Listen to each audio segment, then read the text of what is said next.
Greetings, and welcome to another edition of the Dr. McNinja series. Today's topic, we are talking about doubt. No, not doubt with God. I already covered that in one of my sermons on Facebook. If you wish to look it up, you can. No, I'm talking about doubts in a relationship. Because sooner or later we get into a relationship, to that part in a relationship where, yes, we will have them. And so, from my 3 pages that I have today, of course, which will be on the upload site, from crosswalk.com/family/single/dealing with doubts 1223342.html, we're talking about dealing with doubts. And this is by Robert and Rosemary Barnes from eharmony.com. We think of being in love, finding the one, as a step-by-step process. At the first step we're alone, and by the end we're not. We don't always stop to think about the fact of living through this process. Looking at the happiness of other couples, it's easy to assume that they are always sure of themselves, always happy, and never experience any doubts about their choices, but nothing could be farther from the truth. You'll experience doubts and insecurities in even the healthiest relationship. The most important thing is to not avoid these feelings, but to accept them and deal with them well. The first step, is to be willing to acknowledge that feelings of doubt are okay to have. Looking back over your shoulder once you've decided on a course is only natural. Still, you may find yourself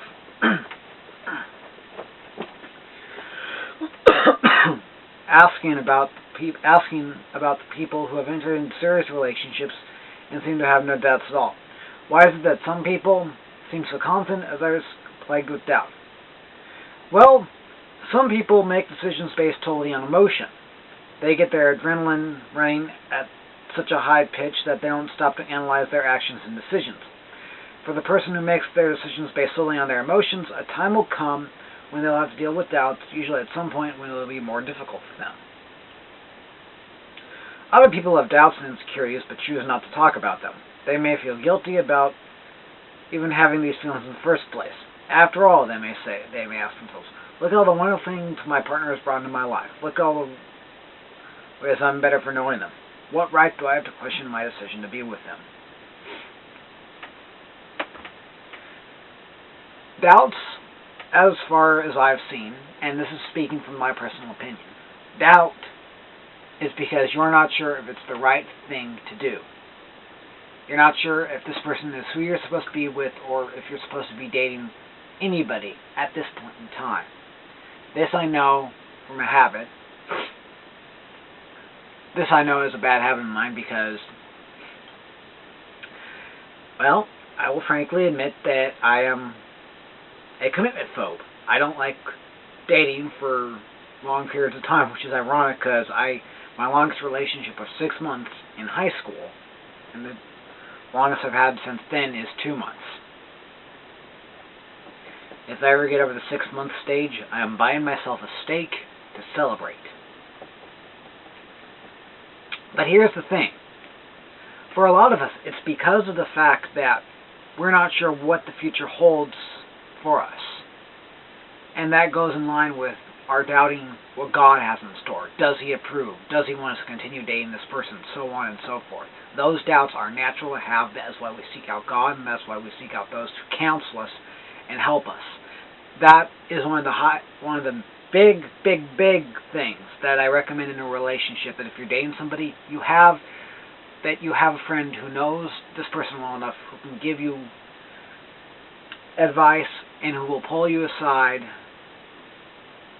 when they think that you're doing something stupid. Because how else are you going to make that relationship survive? The only way is because you need somebody to mentor you, be it your significant other's friend or an elder figure in their life like their parents or somebody from their church. Also, that's another thing. Go to their church on occasion so that the pastor knows you. Because when it comes down to getting married, they may want to choose, your significant other may want to choose that person, the pastor of their church to marry you. And you want that person, and you want the pastor to know you well enough to decide whether or not he or she wants to marry you.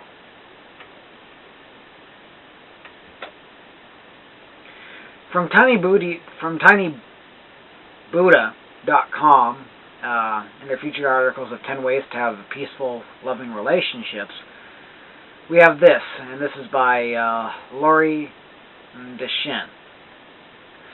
Love and compassion are necessities, not luxuries. Without them, humanity cannot survive. And that is from the acclaimed and famed Dalai Lama. Though Valentine's Day is right around the corner, this apparently was written around Valentine's Day, of course.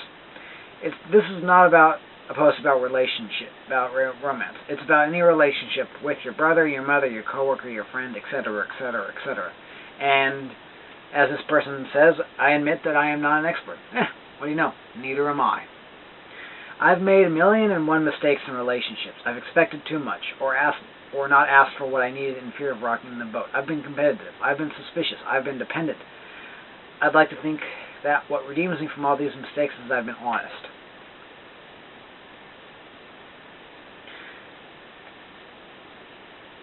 Being self-aware, in my opinion, is far more valuable than being perfect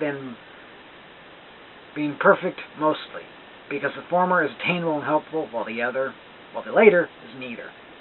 Relationships are not easy. They mirror everything we feel about ourselves and the way the world works. When you've had a bad day, the people around you seem difficult. When you're not happy with yourself, your relationships seem to be lacking. Have you ever gotten in a fight only to find yourself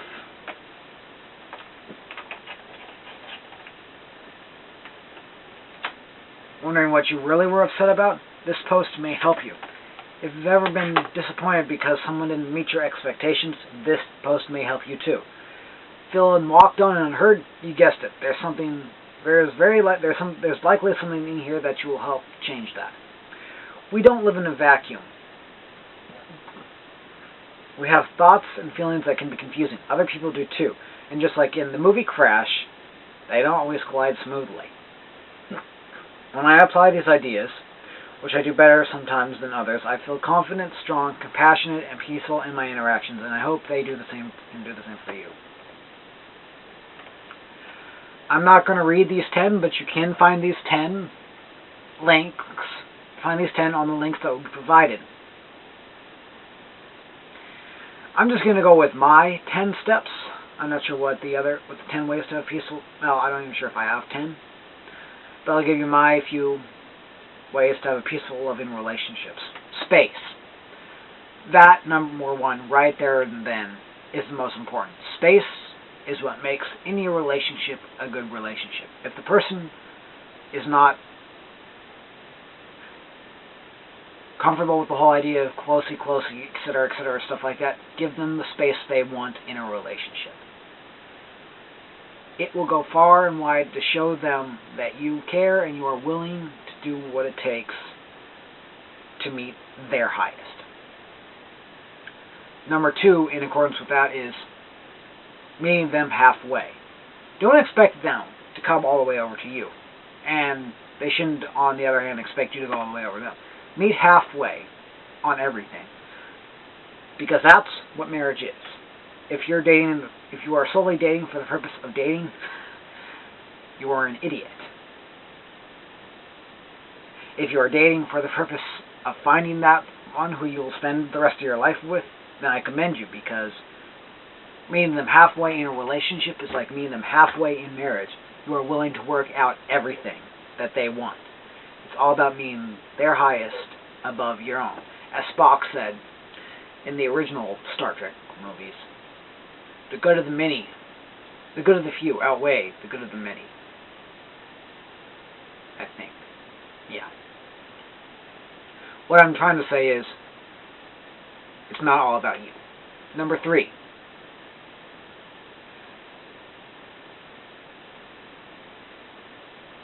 Be open and willing.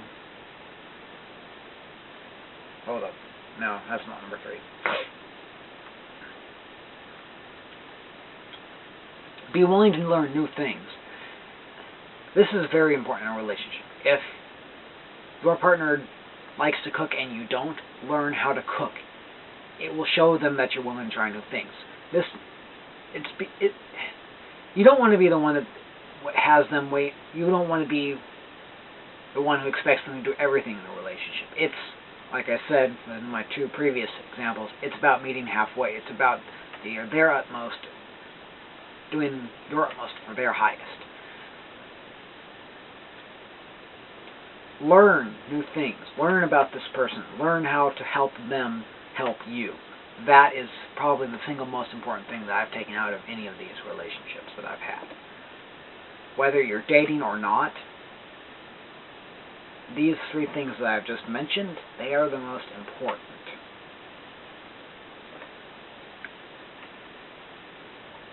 And now from KenDonaldson.com. Relationship counseling tip. Have faith in your partner over doubt. Relationship counseling. Okay. Yeah, what I just said. Invest in the building blocks of trust and cast out the termites of fear. Trust is to human relationships what faith is to gospel living. It is the beginning place, the foundation upon which more can be built. Where trust is, love can flourish. That's from Barbara Smith. Do you trust your lover? 100%. If so, what did you do to create that? If not, what have you done to create that? In other words, it's asking, do you both trust each other? Can you trust each other? Are you willing to trust each other? That right there. Trust. Trust, trust, trust. Anything else in a relationship go wrong. But you have to know that you trust the other person because they are the ones trusting you. The trust factor in a relationship is one of the primary cornerstones of a solid relationship foundation. Without trust, the relationship can easily be upset and usually stays more in an upset mode. The big question is, if there is a lack of trust, why is it there? Has something legitimate happened to trigger it, or is it something from the ghosts of relationships past that's simply being transferred into your current relationship? If there is a lack of trust, then it's time for the 2 of you to take a good, long, and very honest and open look at what's happened. If there is something there that can't seem to be resolved, then perhaps getting some professional help would be the next move. Reasons for lack of trust? That could be everything. But for one thing that I've known from previous relationships is hanging out with friends you've hung out with before of the opposite sex who your partner might be jealous of. I know this from a fact from one of my previous relationships that my significant other got jealous while we were not dating yet. We were talking about dating.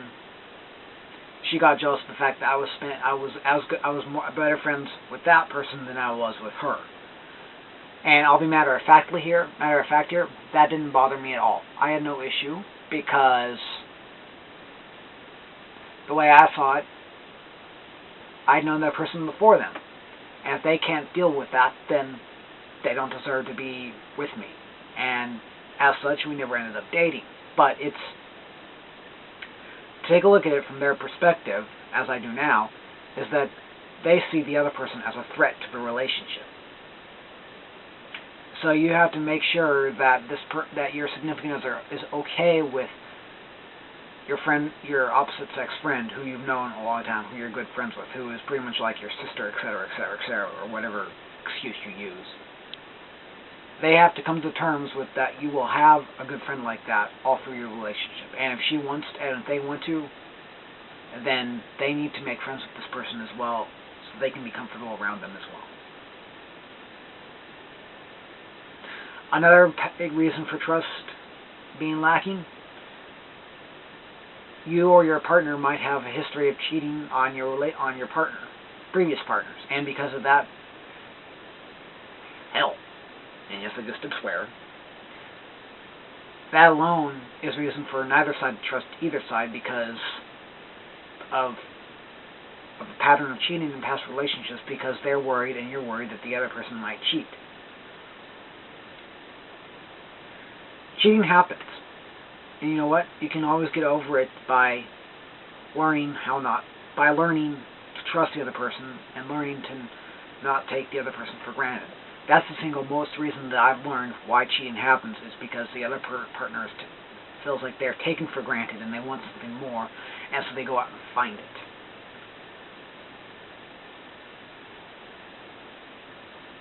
And I'm going to end with this. If lying, cheating, or deception has occurred, you can build that rebuilding trust will take significant time, energy, and effort. So there are the obvious trust factors involving honesty and fidelity, and there are also more subtle factors that occur on a daily basis. For example, sometimes there may be a tendency to question your lover. This may be a conscious act, or in many cases, more of a subconscious reaction. Oftentimes, this comes from trying to rationalize something or to make sense of an emotional state. In these cases, it's probably not intended to be anything negative or hurtful, even though it's maybe perceived as much. Therefore, you need to know there's a fine line between questioning your lover's judgment or decision-making skills for the purpose of understanding, or being truly supportive and protective, versus questioning because you want to be right. This being right is typically when the other person wants to feel in control, so they try to point out what the other has done wrong or could do differently. Ladies and gentlemen, let me tell you, that never works out. That is the single most cause of most relationships ending, and where domestic violence, abuse steps in to take control. We don't want that. God doesn't want that. Our friends and lovers, everybody else does not want that. So do not question, do not suppose. Work with your partner, your spouse, whatever, to make sure that this does not happen. Because you do not want to feel the sting of rejection when they decide that they no longer want to be with you because they feel like you are too controlling, too whatever. Ladies and gentlemen, I'm giving you a lifeboat right here. Make sure you pay attention. And so with that, ladies and gentlemen, the 1 Corinthians 14 project ends its first May production of the Doctor in association with the Dr. McNinja series. And now you're wondering, the 1 Corinthians project first started back when I mentioned when I did my domestic violence episode. The series the Dr. McNinja series will still be here, but is now the Dr. McNinja series in association with 1 Corinthians 14 project, mainly to raise awareness for the whole purpose of 1 Corinthians 14 and why it is the verse that goes with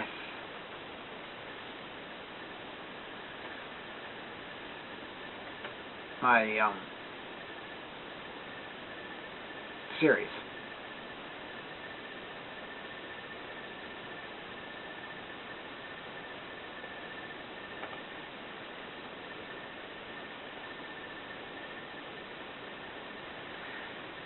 One of these days, I remember it's the 1 Corinthians. No, it's 1 Corinthians 13 and 14 project. And this is why I use 1 Corinthians 13. If I speak in the tongues of men and of angels, but have not love, I am a noisy gong or a clanging cymbal. And if I have prophetic powers and understand all mysteries and all knowledge, and if I have all faith, so as to remove mountains, but I have not love, I am nothing. If I give away all I have, and if I deliver up my body to be burned, but I have not love, I gain nothing. Love is patient and kind. Love does not envy or boast. It is not arrogant or rude. It does not insist on its own way. It is not irritable or resentful. It does not rejoice at wrongdoing, but rejoices with the truth. Love bears all things, believes all things, hopes all things, endures all things. Love never ends. As for our prophecies, they will pass away. As for tongues, they will cease. As for knowledge, it will pass away. For we know in part, and we prophesy in part, but when the perfect comes, the partial will pass away. When I was a child, I spoke like a child. I thought like a child. I reasoned like a child. When I became a man, I gave up foolish ways. For now we see in a mirror dimly, but then face to face. Now I know in part, then I shall know fully, even as I have been fully known. So now, faith, hope, and love abide, these three, but the greatest of these is love. Ladies and gentlemen, use this as your cornerstone for building your relationship, and you will go very far in life. Thank you very much. This is Dr. McNinja.